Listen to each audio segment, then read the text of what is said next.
Récolte et post-récolte.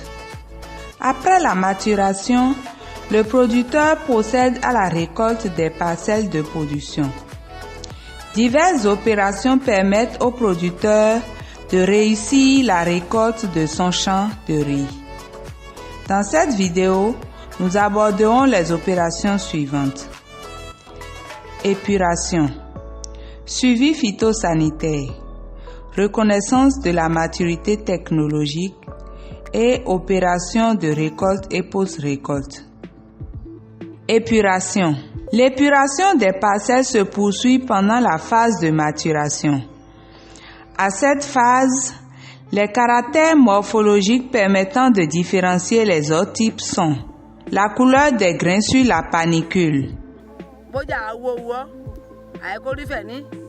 Si je prends l'exemple de ces deux graines, nous allons voir qu'il y a un grain qui est rouge et il y a l'autre qui est blanc.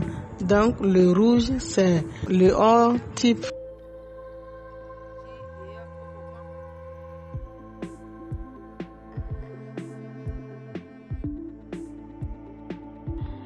La forme de la panicule, la hauteur des plants à maturité et le cycle de maturité.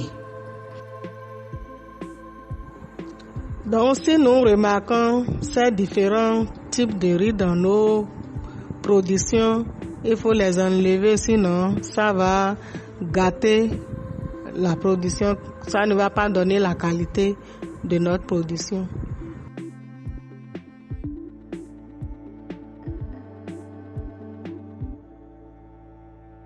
Suivi phytosanitaire. Pendant la production, le champ de riz peut être attaqué par des maladies et des insectes qui peuvent influencer le rendement, la qualité culinaire et organoleptique du riz.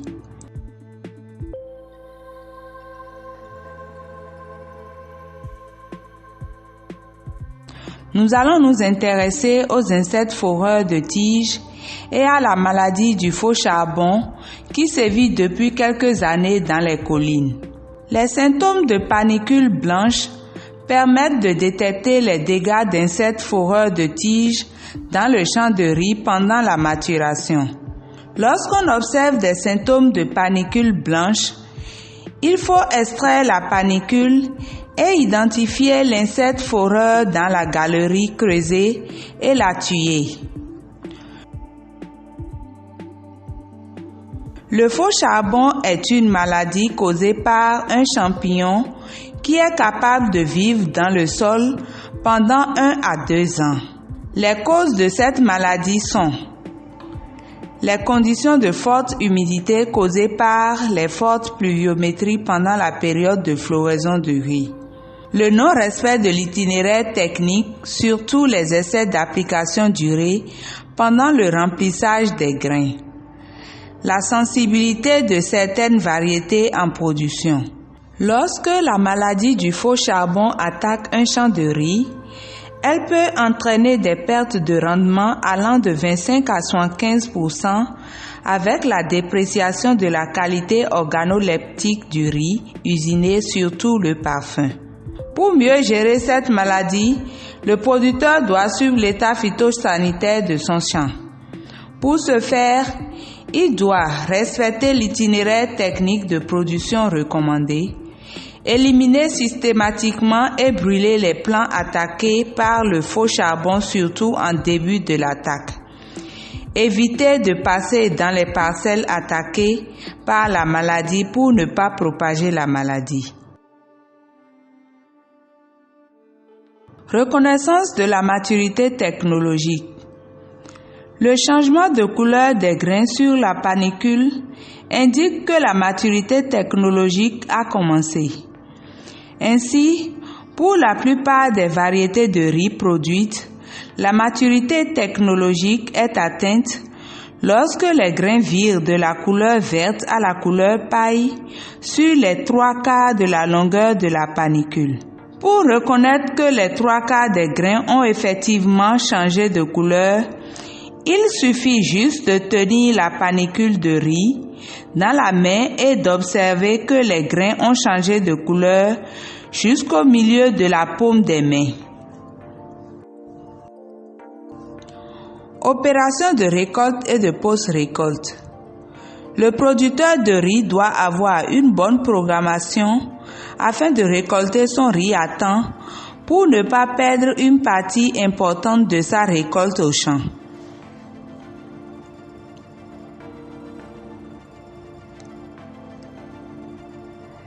La récolte se fait en coupant le plant de riz à environ 15 à 25 cm au-dessus du sol avec une faucille ou un couteau. Après la récolte, on procède au séchage au champ. Le séchage au champ consiste à mettre les touffes de riz récoltées en bottes et ensuite les disposer avec les panicules orientées vers le ciel pour un séchage au champ. Le séchage au champ dure environ 4 à 6 jours. Après avoir séché le riz au champ, on procède au battage.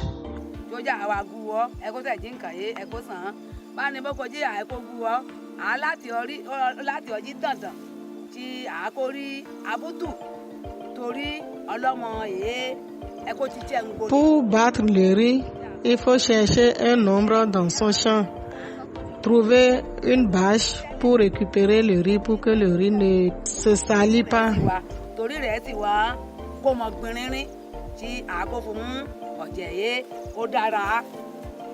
Le battage permet de détacher les grains de riz des panicules.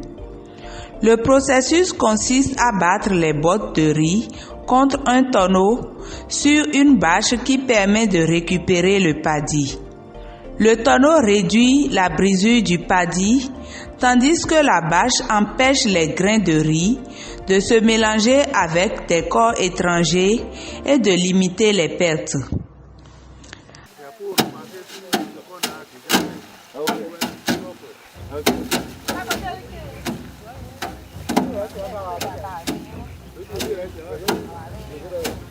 Après le battage, le riz est débarrassé des déchets puis vanné en suivant la direction du vent.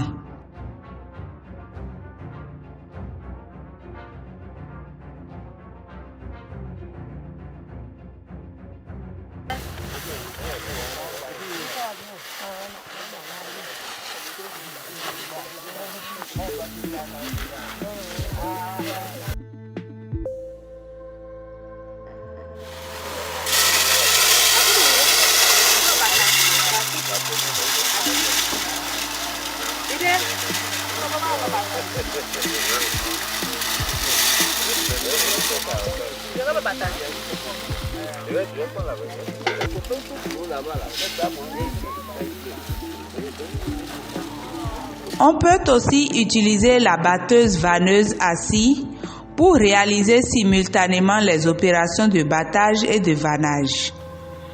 Elle permet aussi de mieux gérer les résidus de récolte qui sont découpés en petits morceaux faciles à enfouir dans le sol pour favoriser plus tard l'amélioration de la fertilité du sol. Enfin, les grains de riz obtenus après battage et vannage sont séchés au soleil pendant une journée, puis stockés au magasin pour une utilisation future.